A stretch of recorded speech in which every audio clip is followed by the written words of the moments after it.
Si on reprend le contexte de la pandémie, par exemple, c'est un moment où tout le monde s'est rué vers les farines, tout le monde s'est mis aussi à faire son pain maison. Il y a eu un engouement pour la farine, puis les moulins, à ce moment-là, n'ont jamais autant produit. Ça montre que dans des contextes de crise ou d'instabilité un peu, on en retourne aussi à des valeurs peut-être plus de proximité. Puis les moulins sont là pour faire face à cette demande-là de proximité.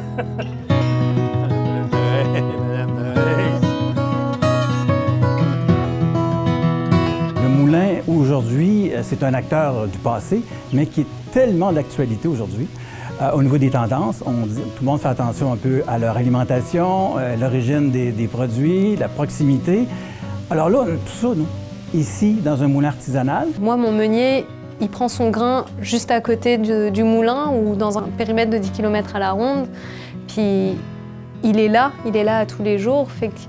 Puis ça montre en fait aussi son potentiel à un niveau d'autonomie alimentaire, justement, à l'échelle des territoires. Il faut se tourner vers des industries à échelle humaine aussi, puis qui sont vraiment ancrées dans leur territoire régional, quoi. T'sais, les gens sont contents d'acheter la farine ici parce qu'on peut leur dire, oui, le grain, il vient de chez Claudel, ici à Saint-Roch. On connaît tout le monde dans la chaîne.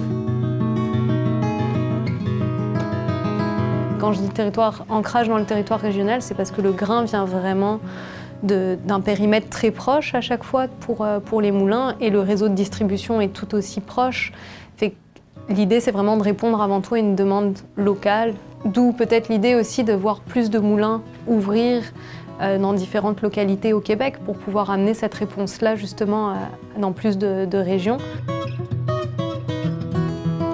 On parle maintenant de nos jours, là, toute l'économie circulaire le plus possible là, dans nos régions. Puis c'est un peu ça, l'idée en arrière de toute mettons, cette mise en marché-là. Puis je pense que ces vendeurs au niveau de la clientèle aussi, le consommateur, lui, il s'y retrouve. Là. Je pense que ça fait partie là, de l'aspect fierté aussi. C'est dans un monde de décroissance, de permaculture, où les gens là, sont rendus en biodynamie, puis d'avoir une roue à eau pour faire sa farine, c'est un petit peu un pied de nez à beaucoup de gens qui ont l'impression qu'il faut que tout soit robotisé. Puis que, moi, j'aime bien ce côté-là aussi. C'est comme si on était tellement trad qu'on avait fait le tour. On était revenu à la mode. Fait que moi, j'aime bien ce côté-là aussi. Là. C'est le côté actuel et ancien.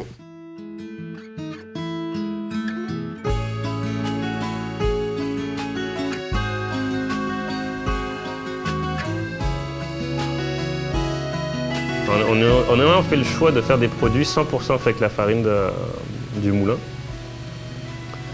Tout d'un coup, c'est sûr que les gens ont commencé à manger du pain d'ici, un peu plus, parce que mes volumes ont toujours augmenté. L'agriculteur a pu tout d'un coup manger son pain, donc économiquement, aujourd'hui, j'ai plus d'employés. Il y a plus de grains, en tout cas, qui est consommé par mois. Il y a plus d'ouvrages. Et le meunier et l'agriculteur ont quand même un intérêt beaucoup plus grand. Parce qu'aujourd'hui, tous les jours, ils peuvent voir le résultat de leur travail.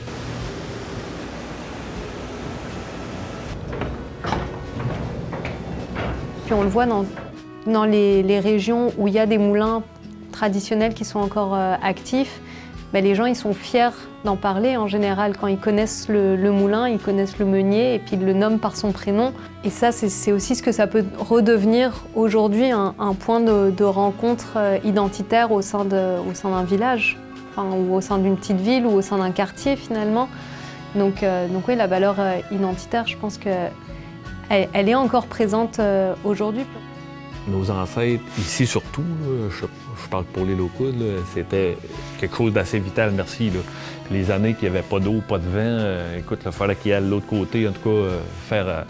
fait que pour moi, c'est une valeur patrimoniale extrêmement importante aussi.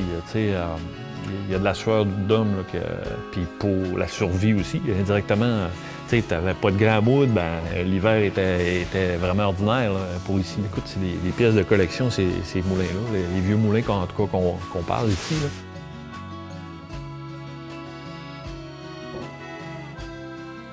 On ne pourrait pas, par exemple, tout arracher, mettre ça en inox, s'habiller en sarrau, s'acheter des ensacheuses avec des camions de 53 pieds qui reculent, bip, bip, bip, à tout bout de champ. Il y a quand même un maintien ici du patrimoine à l'intérieur et à l'extérieur qui donne beaucoup d'authenticité, qui donne une traçabilité aux produits. Puis ici, il y a beaucoup, beaucoup de touristes à vélo. Les gens se prennent en photo dans les champs de soya, les champs de blé à côté, les champs d'avoine. Wow! Fait que, tu sais, visuellement, là, les gens, mettons, ils vont visiter le moulin, puis ils voient le champ d'avoine ou de sarrasin là, qui va servir. Là, c'est un peu capoté, là. Quand tu achètes de la farine d'un moulin, tu manges ton patrimoine. Tu permets à une histoire, à des savoir-faire, à une production artisanale de se perpétuer, en fait. Fait que tu deviens vraiment acteur de ton patrimoine. Acheter une farine d'un moulin ou faire du pain avec une farine d'un moulin ou acheter du pain qui a été fait avec une farine d'un moulin, c'est vraiment ça, c'est assurer une forme de transmission, puis ouais, devenir soi-même un maillon d'une chaîne de transmission plus large, quoi.